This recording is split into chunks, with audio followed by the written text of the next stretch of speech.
Diabetic अटोनोमिक neuropathy सँगसँगै होइन बिरामीलाई चाहिँ केही आपतकालीन लक्षणहरू चाहिँ हुन्छन्। आपतकालीन लक्षणहरूमा चाहिँ हामीले भन्दाखेरि चाहिँ कस्तो भने बिरामीलाई चाहिँ यो सुगर अत्याधिक मात्रामा कम भएर बिहोस हुने, कहिले कहिले बिरामीलाई चाहिँ सुगर अत्याधिक मात्रा कम हुँदाखेरि छारे हाल्न सक्छ।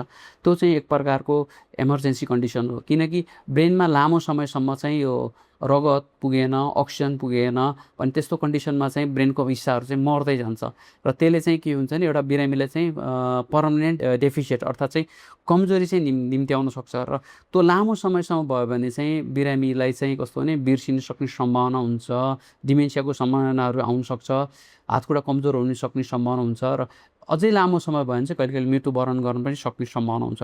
त्यस्तै तरिकाले चाहिँ सुगर अत्याधिक मात्रा बढी हुँदाखेरि चाहिँ होइन त्यस्तो कन्डिसनमा चाहिँ बिरामीहरू कहिले कहिले छारे जस्तो देखिन सक्छ, अत्याधिक मात्रा सुगर हुँदाखेरि पनि चाहिँ है। त्यो पनि एउटा प्रकारको चाहिँ यो इमर्जेन्सी कन्डिसन चाहिँ हो।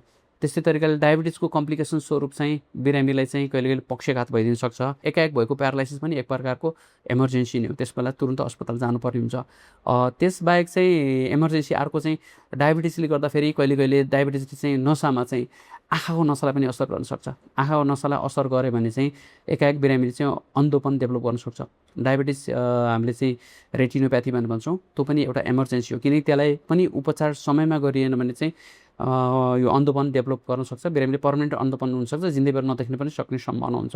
त्यस्तै तरिकाले बिरामीलाई चाहिँ यो अलिकति उभिँदा फेरि चक्कर लाग्ने होइन, यो डायबेटिक अटोनोमिक न्युरोप्याथीले गर्दाखेरि भएको चाहिँ चक्कर लाग्ने, लड्ने त्यस्तो भएको छ भने त्यस्तो बेलामा चाहिँ अस्पताल गएर देखाउनु पर्ने हुन्छ।